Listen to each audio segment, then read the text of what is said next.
It was the most crowded place that has ever existed on Earth. 33,000 people, stacked inside a single city block, in a maze so dense that sunlight never reached the streets below.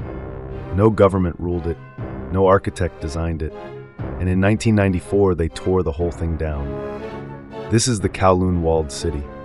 It began as a Chinese army fort inside Hong Kong, but when Britain leased the surrounding land in 1898, this one tiny pocket was left out, so it stayed, on paper, Chinese soil in the middle of British Hong Kong. Neither side wanted the trouble of governing it, so no one did. After the Second World War, squatters moved into the no man's land. Britain tried to clear them out. China objected. Britain backed off. What was left was a place with no building codes, no taxes, and no police willing to go inside. Refugees poured in.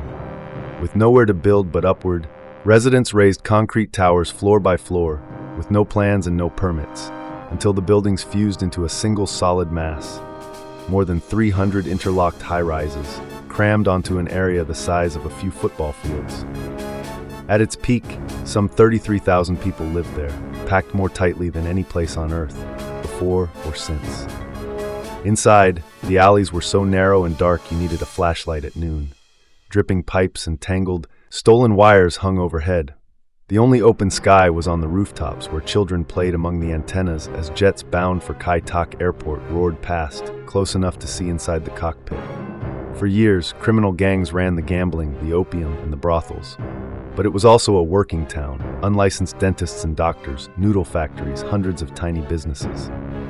The postmen learned the maze. With no government at all, somehow it governed itself. Then, in 1987, Britain and China agreed it had to go. The residents were moved out and paid off, and between 1993 and 1994, the city was torn down, brick by brick. Today, it's a quiet garden, but it never really vanished. That sunless, stacked, anything-goes labyrinth became a legend, the blueprint for the cyberpunk worlds of films and video games ever since. A city no one designed, that should never have worked, and that somehow became home to tens of thousands. A glimpse of what people build when they are left entirely to themselves.